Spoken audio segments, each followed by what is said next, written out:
Пані та панове, ми знову в студії IDEALIST.media, і цього разу у нас буде в студії лише двоє. Юрій Шаповалов та я, ваш покірний слуга Григорій Палій, і винен в тому всьому Юрій, оскільки у нас сьогодні буде співрозмовник з іншого кінця нашої планети Земля.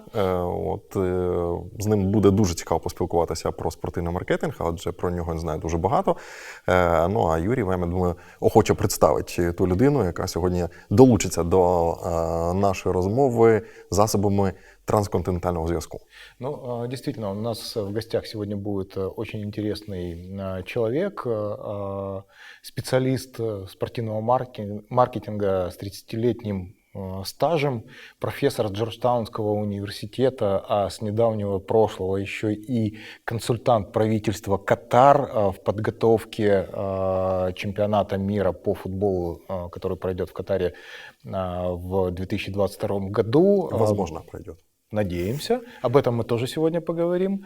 С Мартин Конвей, еще раз повторюсь, Мартин профессор Джорджтаунского университета и преподает именно спортивный маркетинг и менеджмент в этом одном из самых титулованных университетов Соединенных Штатов Америки. Marty, hi, how you doing? How is going on in US? Hope your family and you on the safe side. Tell us what is going on in US and how the sport react on the pandemia in your country. Thank you. It's very nice to be here. I'm happy to be back in Ukraine again. I miss seeing all my friends there. It's very unique because in the United States, of course, we have 50 states. So sometimes the U.S. government will tell you what to do, and other times the state government will tell you what to do. So we have in place in different states, but most people now have to stay close to home or inside their home, or only leave for important trips. You have to wear a mask when you go out. But we see things improving. We see the peak of infection, and now we think we'll be able to open up in around May 1st to be have some of our economy come back. So just like in Ukraine and parts of most of the rest of the world, sports have shut down for now, and no one is allowed to practice or train or prepare. But we have begun to see news from some sports about perhaps when they could return. So, for example, golf has decided that they, in June, could come back to have some tournaments with no fans in June, and then see how that goes. Everyone is watching, though, to see when two big sports could return. That's basketball with the NBA and baseball, as to when those could return. And right now, I think if you asked most people when that could reasonably happen, they think it would be late June or early July to see some sort of sports return. But the question will be, can fans join or no? And right now I would say no, but we'll see if things get better on the medical side between now and then. The United States is a very big country, and I'd like to ask about the differences in different states by cultivating different sports, and how it works in different states with different sports traditionally and right now too. Yes, that's a very good question, because in 50 states we have, like baseball, for example, has to be played where the weather's warmer, where you can play many more months of the year, versus hockey, which is played in the colder temperature and only certain times of the year. And so the sport marketing dollars around baseball are very different than the sport marketing dollars around hockey. Now, basketball is a sport that can be played indoors or outdoors, and so money is spent. The shoe companies, the Nike, Puma, Under Armour, they'll spend money year-round on basketball because of that. But we're seeing some sports do that. Now, American football, gridiron football, not soccer football, is only played in the autumn, August till December. So we haven't yet seen what's going to happen there, because we hope that the medical and health emergency will be lesser by then, and that we'll be able to go ahead as normal. You mentioned that sports is a very big industry, and the question is how does they feel all this part of this industry, like leagues, different leagues and clubs in this time of pandemic. How do they react? How do they work in especially professional sport? Right now, I'll take you back to middle of March 14th, 15th, something like that. The NBA was getting ready to play a game, a regular night game, and a trainer from the Utah Jazz, one of the teams that was playing, came running onto the court, and he was holding something, and then he told the officials the game could not be played because Rudy Gobert, who's a NBA player from France, had tested positive. And so he was the first athlete that we knew of to test positive. So they stopped the game. They would not let the game start. From that point, from that night, every other league then began to stop their play. So at that point, prior to Rudy Gobert's positive test, they were thinking about playing games behind the doors with no fans. That Rudy Gobert testing positive changed all of that. Within 2 days after that positive test, every sport began to shut down. So it was a big change, because they then became concerned about protecting the athletes themselves, not just the people coming into the arenas and the stadiums. So it's a very good question that in early March, people were thinking we could just play the games with no fans in attendance. And once an athlete tested positive and the NBA shut down their season, everybody else followed and has been doing the same thing. And that's where we stand today, which is to see when is it safe, when do people think it's safe for the athletes to be able to play so that we could at least watch on television. How the sport clubs, organizations are communicating with their communities, with the fans, when there are no games, no TV broadcasts, etc. So you're right. I can see here that in my Instagram feed, you can see that the NBA teams are doing a lot of trying to keep fans connected during this time, and there's a few ways that they're doing it. You mentioned showing old games from championship games from years ago. They have plenty of those, but they're also trying to come up with creative ways to keep people involved. So Steph Curry or Chris Paul or some other NBA players were doing a shooting competition called Horse to try to keep people interested. But as you mentioned, the media rights, the media dollars, some of those media dollars are paid before the season begins. And so the teams have that, have that money. And the question has become, do they give that money back? Well, the answer is no. Typically, no. They hang on to it. And then that's what's funding, that's what's taking care of payments to players. Because, Yuri, you'll like this, because the NBA stopped playing in middle of March. The NBA players are still getting paid until May 15th. So they've had enough money to pay the athletes for 2 months. Now, if this goes past May 15th, then I think the NBA players won't be getting all of their paychecks, because that media money will be running out by then. So one of the reasons why media dollars is so important to sport league here or around the world is they pay in advance. And that money, so whether it's the English Premier League for football, any money that you get in advance through media or sponsorships can help you through a difficult period when fans can't come or you have something like this. But we have about another month before teams will really start to see a real financial challenge because of the media and sponsor dollars running out by then. What do you think about the cyber sport, esports? Could it replace traditional sports in a situation like this?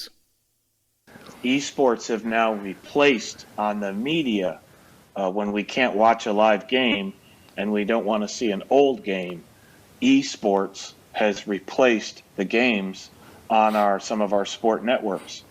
ESPN, our big sport network, had a competition between NBA players in NBA 2K, the media game that they have. We have car racing, which has called iRacing, and they've been showing drivers in their homes on their simulation doing iRacing. And so esports is now moving up in terms of its importance to the sport community. And we have sometimes 1 million people watching an esports competition. And so I think it's going to be something that in the future, esports and our traditional sports together will be in the same day. So I would say, for example, maybe you'll see Steph Curry playing an esports game in the morning, and then in the evening, he goes to the NBA game and plays live. And that's a way to engage fans and keep them connected to the players, because the players today, the youngest players today, grew up playing video games. And so they're very comfortable with it. So I think that's going to be something that comes of this that will continue to match esports and traditional sports. Probably you know about some expectations how will the sport will back to tribunes to the people which are deserve to the sports which is waiting for finish of this pandemic and to come again to the tribunes to see their favorite games, to see the stars which they used to. I think it could happen one of 2 or 3 different ways. Number one, when sports does come back, we've also been hit hard economically because we've had people lose their jobs.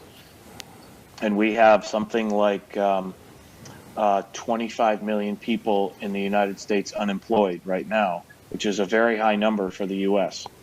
So when sports does come back, they won't have as much money because they've been out of work for several months. So some people believe that, like you mentioned, that sports won't come back as strong because the fans can't afford it as well. That's one possibility. The other possibility is that because we haven't had them for so long, for 2 or 3 months, that people will be almost desperate and really excited to come back. I think that it's going to be more like the first part, which is until people feel comfortable, 2 things. Number one, that they can afford it, that they have the financial dollars to come. And number 2, is it safe? I think people will want to see people wearing masks in the stadium. And for the first time, I think fans will think about their health as they come to a sporting event with thousands of people all very close to each other when we've been telling them to socially distance for a couple of months. So I think you're right. I think it could be a challenge when they first come back financially and also because of people's concerns about health. Martin, 3 years ago, you've been in Ukraine, in Kyiv and Lvov. You did some lectures for the sport managers in our country. Do you follow what is going on in Ukraine with the sport right now? Well, it's a good question because the number one thing that I've observed in being in those various places and attending sporting events is the emotion of sports. So what we say when we're teaching it is that, you know, for a sporting event, you have to pay your money to go, right? You have to buy a ticket. But people invest their emotions before they invest their money, right? So if you're a Dynamo fan, you invest your emotion when you're younger and as you grow up, and then as you get older, you invest your money. So that's the similarity, Yuri, between countries and sports, is that it's something that is emotional first, and then comes the money and the support. The other thing is that traditionally, how you grow up, where you grow up, who your parents, who they are fans and supporters of, has a big determination as to what you're a supporter of. And so again, all the clubs in Ukraine, you know, as you grow up in a home and your parents are supporters, so too will you. And that's the way that it happens even in the United States. You want to, you know, you grew up as a Los Angeles Lakers fan because your father was a Los Angeles Lakers fan and followed players. So there's a lot of similarities, even though the languages are different and the levels of competition might be different. I've noticed that when you go to matches or go to events, you see the same thing. You see the emotion first, and then you see the money. And I think that's a really interesting thing to notice that's very similar no matter where we travel around and what sports we see. Can you advise 3 steps what we need to do in our country to develop sport marketing? That's a good question. So when you mentioned in the United States, all of this corporate sponsorship began with the 1984 Olympics in Los Angeles. It was the first time in the Olympics that a sponsor could be an official sponsor of part of the Olympics. So we've been living with it for 40 years in the United States. Now, as it's moved around the world, the most important thing, as I said, is getting some media relationship first. Even if it's free, even if you make the games available to people for free, people cannot want something that they can't see first, right? And so that's why the most important word in marketing is free. When you tell somebody it's free, they get involved. Now, then you have to constantly reach those people to get them to come back and pay. But offering them something for free, and what sports can do is make it available today.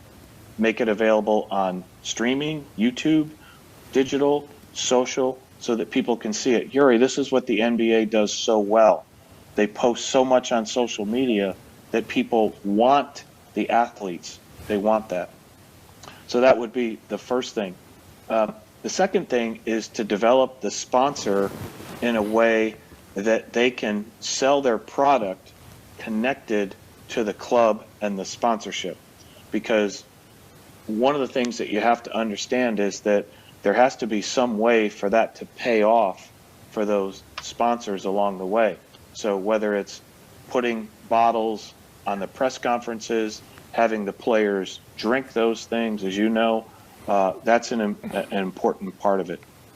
And I would think the third thing is really about promotion all of the time.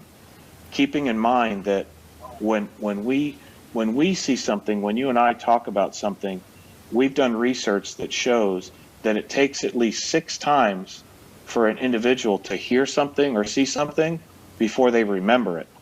And so constant promoting, even when you feel tired about promoting it, keeping in mind that the customer or the fan has a lot of other things on their mind. And so 6 or 7 or 8 times before they realize, oh, I should think about doing that. So media, sponsorship, integration into the clubs, and then promotion, and just continuing to do it. That's the difference between success and not at the moment. Actually, the sport is not only the big leagues and successful clubs. The sport is a part of life. It's part of education. It's a part of development, like persons. It's very important for the state. And how do you think after this pandemic, will the role of sports increase in some social important thing, social side of sports? How will react to this pandemic? It's a very important question. I'm glad you brought it up, which is the word for us is community. And in the United States, and I think even in Ukraine, for sure, the clubs represent the community, right? And so right now, it's an important time for clubs to reach out to their communities to let them know how important they are to them, because without the community, we don't have a club.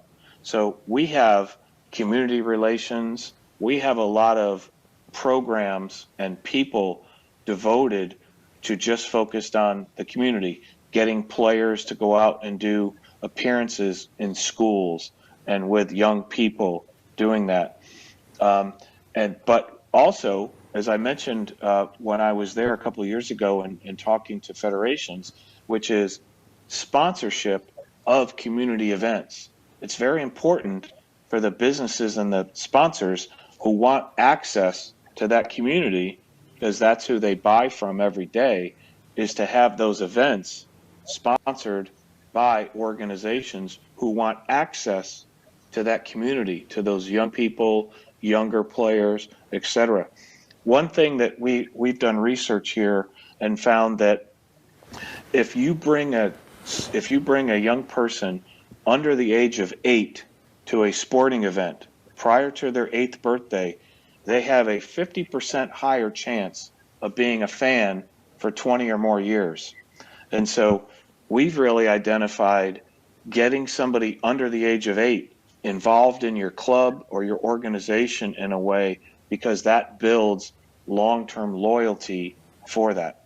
And so again, right now, when you can't play matches, when you can't do, you can over-exaggerate the amount of things that you can do in the community with your athletes, with your coaches, people like that, because then when it's safe to come back, those fans will feel much more comfortable coming back because they know that you have given to them during this time. So it's a really good question, because it's really important right now in all sports. In particular, I noticed in Ukraine, it's an important part is to get the commercial sponsorship involved in the community program so that it sustains something for longer term. As we're talking about the sport and business, the both in sport and business now in a very difficult situation in every country in the world. Do you think sport and business must to collaborate to recover as much possible in situation like this? Yeah, I think it's a great point. Here's why. And I think you can understand from some of the athletes and others I know that you work with, which is most fans get attached to the athlete first before they really get attached to the sport or the federation. So whether it's athletics or whether it's fencing or whatever it is, people recognize those. And so again, back to my example of the NBA. The NBA does a terrific job of putting the focus on the player because they know that's what people will follow. LeBron James, Kevin Durant, all those well-known players along the way. So right now, through these social media accounts, if I was a federation, I would be looking at the athletes who play my sport, and I would find ways to support, encourage them in their media efforts. I would help them with training. I would help them with access, whatever I could do, because people like to watch athletes perform in the sport. So I think of Usain Bolt, for example. Who would watch sprinting if it weren't for Usain Bolt, right? Otherwise, it's just a bunch of people trying to run 100 meters, maybe not that interesting. but suddenly you put Usain Bolt in with his personality all the time to do that. So for organizations, for clubs, for federations to help their athletes with training and support and additional promotion will help them, because fans will then come to see that athlete do whatever it is that they are following them to do. And that's at all levels. Lowest level to highest level is working that together. You're not competing with your athletes. You're working together to build your audience to the highest level. In the very beginning of our conversation, Yuri mentioned that you are a part of the preparation for World Cup, FIFA World Cup 2022 in Qatar. Some big competitions, big sports events are cancelled or scheduled for later times. How do you think this sports calendar of big sports events like FIFA World Cup, like Olympics, how they will coordinate and how will they work in this compressed time with every week of pandemic, still the time from the preparation to the big competition? Yeah, so as this pandemic has been longer than we thought it might be, it's impacting right now the qualification for World Cup 2022. Qualifications were to begin starting in a bigger way in September, in October, and November of this year. And right now, those clubs, the Premier League, and you mentioned the championships, are now going to be during that time when that would have been a window to prepare. So I think there's a concern about right now the qualification being shorter than it was. But what we're seeing is the calendar get condensed or shrunk down to the point where, yes, next summer the Euros will be 2021, and then it will only be 18 months or less until the World Cup in December of 2022. So I think for right now, the problem is smaller because the pandemic has been only for a couple months.